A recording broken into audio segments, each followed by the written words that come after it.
Welcome to the EXP Group, one of the leading providers of business training solutions. Please enjoy this presentation and visit us on the web at www.theexpgroup.com for more information. Okay, and welcome back to this training video. We are still in chapter 2 of your Express Notes, and we're on page 14. Still looking at the environment, still within the analysis stage.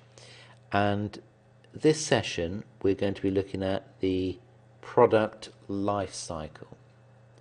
As the name suggests, this states that products go through various life cycles. So we have the introduction, we have the growth, we have the maturity, and we have the decline. Now, just to give you a quick example of how this works over time, let's say, for example, we're looking at the television industry. Now, within the television industry, if you imagine the product life cycle for black and white televisions. So the product life cycle for black and white television, we had the introduction, the growth, maturity, and decline. Now, this will vary on a country by country basis, but let's say this is probably maybe the 1960s. So that was black and white. After black and white, we would have had what I would call maybe the traditional colour televisions. So, as we were in the decline stage of black and white, so this is the black and white televisions, we would have had the introduction and growth stage of the colour. So again, this would have varied on a country by country basis, but maybe 1970s or the 80s. Now, what has actually happened recently, and again it does vary on a country by country basis, but there would have been flat screen TVs, LCDs, plasma televisions. This is in the 2000s.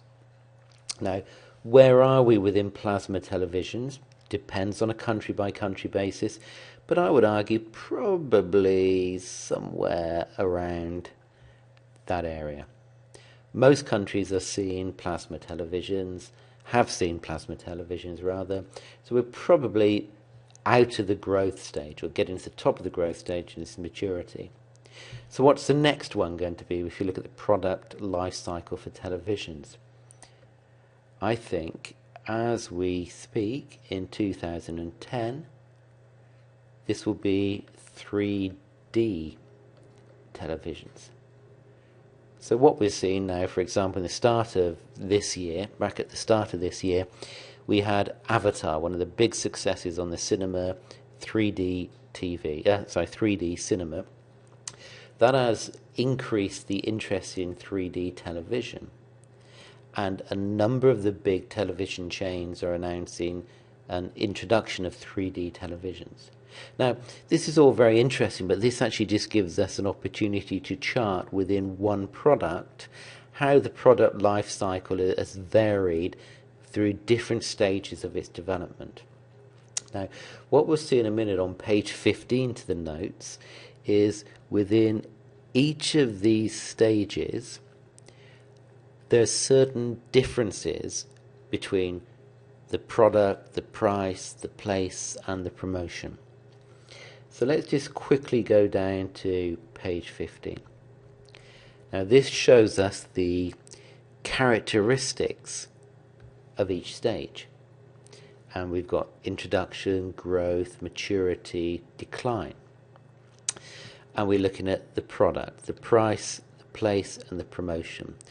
Some of you may recognize this as the 4 Ps. The 4 Ps, it's a marketing term, which we look at later on in this video course. Now, at each of these stages, there will be different characteristics. So, for example, if we look at product, the product stage, let's imagine the example I gave a moment ago of 3D televisions.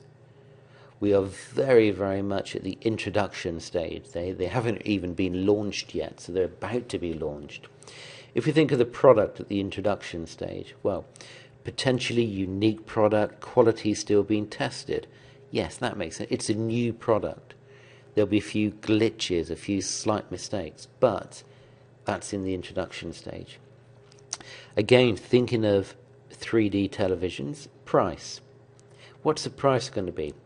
It could be what is known as skim pricing, which is where you try to skim off the top of the demand and charge a high price, or it could be low for penetration pricing. My guess is it will be skim pricing. It'll be a high price.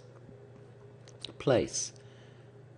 Where are you going to be able to buy the 3D televisions?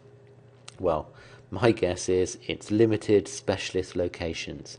They're not going to be on sale in all the high street shops. There will only be a limited number of people which will want them, a limited number of people which will be able to afford them. And the promotion. This is going to be aimed at what we call the early adopters. Now, if we use the example of 3D television, my guess is there may well be limited promotion because a lot of it will be built-in promotion through various news reports, because the newspapers and television programs will be hungry for something like this. Okay, you can read through the growth issues, read through the maturity issues in your own time. What I'm going to have a quick look at now is, what are we going to experience in products that are in the decline stage of things?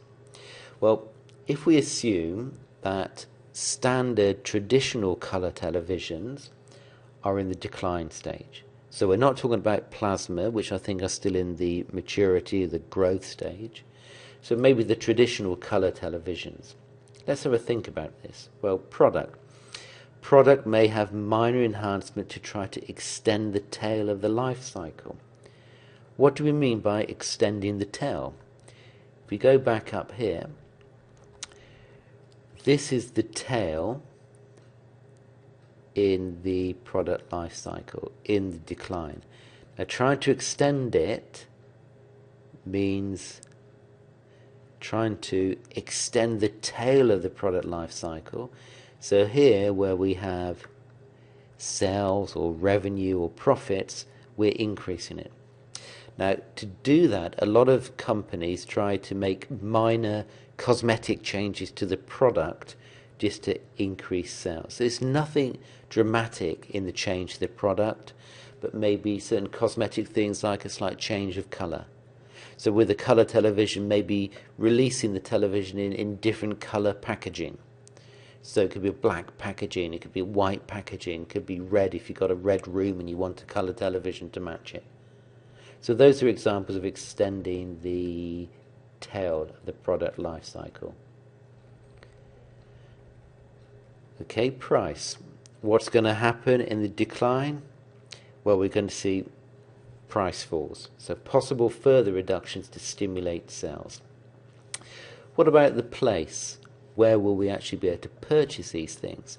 Well, as more and more of these shops are stocking plasma or LCD or flat screen televisions, it will be a reduced number of distribution channels. And then finally, promotion. Well, I would say there's going to be limited amount of promotion because they'll be focusing on other businesses, other products within other areas of the product life cycle. So that's a very, very quick overview of the product life cycle.